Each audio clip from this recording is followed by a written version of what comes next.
الكلمة إن الباطل كان زهوقا وننزل من القرآن ما هو شفاء ورحمة للمؤمنين بسم الله الرحمن الرحيم قد أفلح المؤمنون الذين في صلاتهم خاشعون এখন যে বিষয়টি নিয়ে আলোচনা করবো ইনশাআল্লাহ সেটি হলো ফরজ, ওয়াজিব এবং সুন্নতের উপর গুরুত্ব, বিশেষ করে নফল। ফরজ এবং ওয়াজিব, সুন্নত এবং নফল নামাজের ক্ষেত্রে এই সুন্নতের যে গুরুত্ব, ফরজের যে গুরুত্ব এবং ওয়াজিবের যে গুরুত্ব, নফলের যে গুরুত্ব, এই বিষয় নিয়ে আলোচনা করব। বিশেষ করে দেখা যায় যে মুসলিম বিশ্বের ভিতরে, মসজিদের ভিতরে শুক্রবার জুমার দিন অধিকাংশ মুসল্লিরা সুন্নতের থেকে তারা শুধু ফরজ আদায় করে সুন্নতকে পাবন্দি করে না, সুন্নত থেকে তারা আদায় করে না। সুন্নতের গুরুত্ব সম্পর্কে আল্লাহ কোরআন সূরাতুল আল ইমরানের ভিতরে বলেছেন, ইন কুনতুম তুহিব্বুনা আল্লাহ ফাত্তাবিউনি ইউহিব্বুকুমুল্লাহু ওয়া ইয়াগফির লাকুম যুনুবাকুম আল্লাহু গফুরুর রহিম।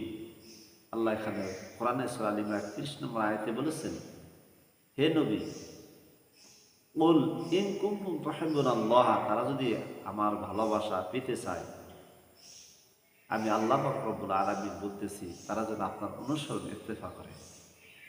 ফাতাবা আইন শব্দের অর্থ হলো, তাফসীরের ভিতরে আসছে দেখে দেখে চলা। তো কিতাবের ভিতরে আসছে তারা যদি আমাকে মহব্বত করতেছে, আমাকে ভালোবাসতে, তাহলে আপনারা যেন অনুসরণ করে। আর আপনার অনুসরণ করলে তাদের জীবন যৌবনের গুনাহ আমি মাফ করে দিব, আমি আল্লাহ তাদের প্রতি ক্ষমাশীল হয়ে বলি। সুবহানাল্লাহ। পরিপূর্ণ রূপে আল্লাহ রসুলের আনুগত্য করতে হবে। রাসূলুল্লাহ সাল্লাল্লাহু আলাইহি সাল্লাম বলেছেন, ফজরের 2 রাকাত সুন্নাত নামাজ এত গুরুত্ব, আসমান ও জমিনের মধ্যে যত জায়গা জমিন আছে, সম্পদের সমস্ত সম্পদ বিক্রি করলে যে মূল্য হবে, তার সাথে সুন্নতের নামাজ আল্লাহর কাছে তার সাথে বেশি দামি হবে। সুবহানাল্লাহ। তাহলে এই জন্য ফরজ হলো আল্লাহ পাকের বিধান, কোনোভাবে অস্বীকার করা যাবে না। ফরজটা আমাকে আপনাকে, এটা আল্লাহর তরফ থেকে আমার উপরে বিধান করেছে। কেউ যদি অস্বীকার করে সে কাফের, মুশরিক হয়ে যাবে। একটা বিষয় আছে, কেউ পড়ে না, সেটা একটা বিষয়, কিন্তু মানে নামাজ পড়তে হবে, আল্লাহর হুকুম মানতে হবে। আর একটা হলো সে অস্বীকারী, সে মুশরিকের, কাফের হয়ে যাবে। এই জন্য ফরজ ইবাদত, আমি যেখানে যে অবস্থায় থাকি না কেন, আল্লাহ ডাক আসলে, আজান আসলে, পাশে যদি আমি মসজিদে আজান হওয়ার পরে মসজিদের পাশে থাকি, আমি দৌড়ে এসে কি করব, আমি জামাতের সহিত শরীকে আল্লাহর হুকুম মানব। তাহলে দুনিয়া বা আখিরাত আমার জন্য কি হবে, আল্লাহ পাক প্রশস্ততা দান করে দেবে। সুবহানাল্লাহ। এখন আয়াতে কারিমা সূরা বনী ইসরাঈল ৭৮, ৮০ নম্বর আয়াত বললাম। আল্লাহ কোরআনে বলছেন, ওয়ানুনাজ্জিলু মিনাল কুরআনি মা হুয়া শিফাউ ওয়া রাহমাতুল লিল মুমিনিন। মুমিনের জন্য কোরআন হলো শেফা। আল্লাহ বলেছেন কোরআন কারিমের ভিতরে, রাসূলুল্লাহ সাল্লাল্লাহু আলাইহি সাল্লাম বলেছেন সূরা নিসার ৬৯ নম্বর আয়াতে আল্লাহ পাক রব্বুল আলামিন এখানে আয়াতের ভিতরে বলছেন, ওয়া মান ইউতি'আল্লাহ ওয়া রাসূলা ফাউলাইকা মা'আল্লাযিনা আন'আমা আল্লাহু আলাইহিম মিনান নাবিয়্যিনা ওয়াস সিদ্দিকিনা ওয়াশ শুহাদা'i ওয়াস সালিহিনা ওয়া হাসুনা উলাইকা রাফিকা।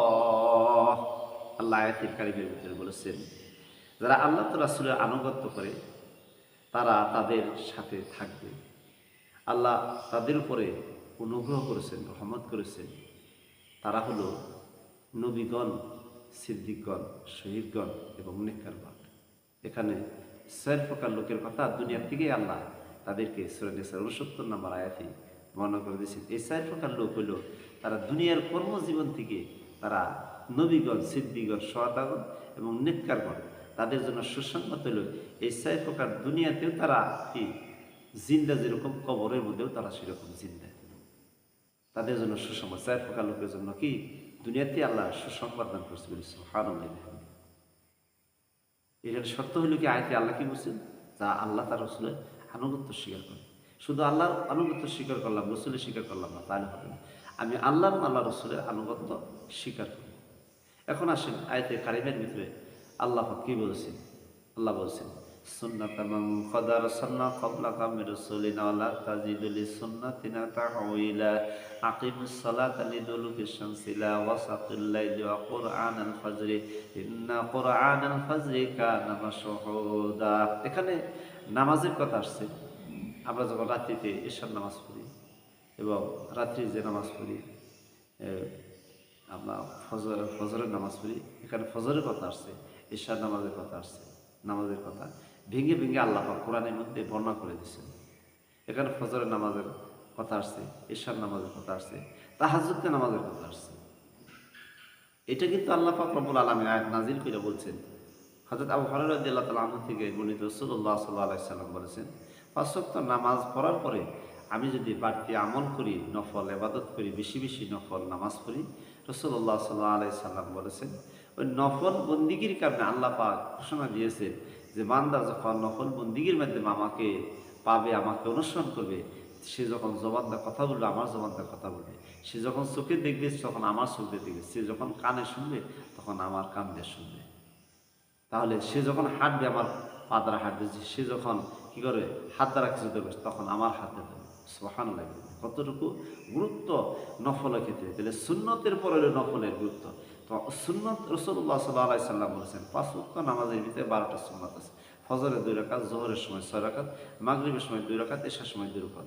রাসূলুল্লাহ সাল্লাল্লাহু আলাইহি সাল্লাম বলেছেন আমার উম্মতের ভিতরে যারা এই সুন্নতটাকে পাবন্দি করবে, সঠিকভাবে আদায় করবে, কিয়ামতের ময়দানে বিচারের দিনে তাকে যখন জান্নাত দেবে, জান্নাতের ভিতরে তার একটা স্পেশাল বালাখানা আল্লাহ তৈরি করে দেবে। সুবহানাল্লাহ। তাহলে আজকে সুন্নতের গুরুত্ব না থাকার কারণে আমাদের কাছ থেকে আজকে রসুলের মহব্বত ছুটে যাইতেছে। আমার দেহের ভিতরে 10টি সুন্নত রয়েছে, গুরুত্বপূর্ণ সুন্নত, যেটা না জানলে একটা মুসলমানের পক্ষে জানাটা আবশ্যক এবং দরকারি। যা না জানলে তাকে এই দাইমি সুন্নত বলা হয়, যেটাকে গুরুত্বপূর্ণ সুন্নত মুসলমানের ভিতরে। এই গলার এখান থেকে গলার কণ্ঠনালী এখান থেকে উপরে 5টি সুন্নত আর এখান থেকে 5টি সুন্নত আদায় হবে। 1 নম্বর হলো টুপি পরা, 2 নম্বর হলো মুসখাটো করা, 3 নম্বর হলো মেসাক করা, 4 নম্বর দাড়ি বড় করা, 5 নম্বর হলো চুল 3 ভাগের 1 ভাগে কাটা, হয়তো বা কানে লতি পর্যন্ত রাখা, অথবা খাটো করে রাখা, অথবা একেবারে নেড়া করে রাখা। আর ঢিলা খালা একটা পোশাক পরা। তারপরে নখের আঙ্গুলের সিরিক আঙ্গুলের সিরিকাটা হলো 7 দিনে 1 দিন। তারপরে হলো বগলতলির লোভ 40 দিনের আগে, এবং পায়খানায় ঢিলা ব্যবহার করা, প্রস্রাবে কলুপ ব্যবহার করা। এই মোট 10টি সুন্নত পুরুষদের জন্য অবশ্যই এই দাইমি সুন্নত, পুরুষের জন্য দাইমি সুন্নত 10টি সুন্নত অবশ্যই পালন করা। আমি যদি পবিত্রই না হলাম তাহলে আমার তো ইমানের পূর্ব শর্ত হলো পবিত্রতা হাসিল করা। পবিত্র হলে তো আমার ইবাদত হবে। আল্লাহ কোরআনুল কারীমের ভিতরে বলেছেন, ইয়া আইয়ুহান নাফসুল মুতমাইন্না ইরজিউ ইলা রাব্বিকা রাদিয়াতাম মারদিয়া ফাদখুলি ফি ইবাদি ওয়াদখুলি জান্নাতি। আল্লাহ বলেছেন, হে প্রশান্ত আত্মার অধিকারী, তোমরা আমার দিকে ফিরে আসো। ফাদখুলি ফি ইবাদি, তোমরা ইবাদতের মধ্যে শামিল হয়ে যাও। ওয়াদখুলি জান্নাতি, এবং তোমরা জান্নাতের সুসংবাদ প্রাপ্ত হবে। সুবহানাল্লাহ। এই জন্য আল্লাহর দিকে ফিরে যাইতে হইলে অবশ্যই আমাকে কী করতে হবে? আল্লাহ রসুলের আনুগত্য স্বীকার করতে হবে। ইনশাআল্লাহ আমরা সকলেই এটাকে মেনে চলব। যে নফলের গুরুত্ব সম্পর্কে যে আয়াতে কারিমে বলা হয়েছে, নফল তাহাজ্জুদ নামাজটা আমরা কীভাবে আদায় করব? রাসূলুল্লাহ সাল্লাল্লাহু আলাইহি সাল্লাম বলেছেন, রাত্রি 12টার পরে হলো ফজরের আজানের পূর্ব পর্যন্ত আপনি এই তাহাজ্জুদের নামাজ আদায় করতে পারেন। রাত থেকে 3টা ভাগে প্রথম অংশে, মাঝখানে এবং শেষ অংশে আপনি তাহাজ্জুদ আদায় করতে পারেন। তাহাজ্জুদের নামাজ শর্ত হলো 2 রাকাত করে আপনি 12 রাকাত বা 4 রাকাত, বা আপনি 2 রাকাত করে আপনি 8 রাকাত নামাজ পড়তে পারেন। এটার মাকামের নামাজ। রাসূলুল্লাহ সাল্লাল্লাহু আলাইহি সাল্লাম বলেছেন, যে ব্যক্তি তাহাজ্জুদের নামাজ আদায় করবে নিয়মিতভাবে, আল্লাহ পাক রব্বুল আলামিন তাকে আমলের দিক থেকে তাকে একটা সুউচ্চ মাকাম আল্লাহ পাক তাকে দান করবে। সুবহানাল্লাহ। তো আমি যদি ফরজ, ওয়াজিব, সুন্নত এবং এগুলো পাবন্দি করার পরে আমি নফলটা হলে আমার বাড়তি আমল। রাসূলুল্লাহ সাল্লাল্লাহু আলাইহি সাল্লাম বলেছেন, কিয়ামতের ময়দানে মানুষের আমলের হিসাব নেওয়া হবে। প্রত্যেক ব্যক্তিকে ডাকা হবে, তার ফরজের ঘাটতি পড়ে যাবে, তার ওয়াজিবের ঘাটতি পড়ে, তার সুন্নতের ঘাটতি পড়ে, তখন তাকে ডাক দেওয়া হবে এই বান্দার ভিতরে নফল আছে কিনা। তখন দেখা যাবে যে এই বান্দার ভিতরে নফল আছে, নফলের উসিলা করে আল্লাহ পাক রব্বুল আলামিনের বান্দাকে মাফ করে দেবে। সুবহানাল্লাহ। এই জন্য আমাদেরকে অসুস্থ নামাজ অবশ্যই করতে হবে, আমাদেরকে অবশ্যই মসজিদের সাথে সম্পর্ক। রাসূলুল্লাহ সাল্লাল্লাহু আলাইহি সাল্লাম বলেছেন, যে ব্যক্তি 7 প্রকার লোক আরশের নিচে ছায়া দেবে, তার এক প্রকার লোক হলো যে ব্যক্তির সাথে দিলের সাথে মসজিদের সাথে সম্পর্ক থাকে। বলি সুবহানাল্লাহ। আল্লাহ পাক রব্বুল আলামিন আমাদেরকে দিন বুঝা, দিন মানা তৌফিক দান করুক। রাসূলুল্লাহ সাল্লাল্লাহু আলাইহি সাল্লাম বলেছেন যে রাসূলুল্লাহ সাল্লাল্লাহু আলাইহি সাল্লাম বলেছেন যে ইসলামের ভিতরে খুঁটি হইল, একটি ঘর যদি দেওয়া হয় 5টি খুঁটি লাগে, যদি 2টি খুঁটি দেওয়া হয় তাহলে বাকি না দিলে ঘর কি খারাপ হবে না বা ঘরটা ভেঙে যাবে। ইসলামের মূল স্তম্ভ হলো 5টি, এটা হলো কালেমা, ঈমান, কালেমা, নামাজ, রোজা, হজ, যাকাত। আমরা যদি এই যে বিষয়টি আলোচনা করলাম নামাজ প্রসঙ্গে, নামাজের গুরুত্ব প্রসঙ্গে, আমাদেরকে ফরজ, ওয়াজিব, সুন্নত এবং নফলে পাবন্দি করতে হবে, এগুলো গুরুত্বপূর্ণ। আজকে সুন্নত আমরা ছেড়েই দিয়েছি। মসজিদের ভিতরে দেখা যায় যে মসজিদে ফরজ আদায় হইলে তারা সুন্নতের পাবন্দি করে না।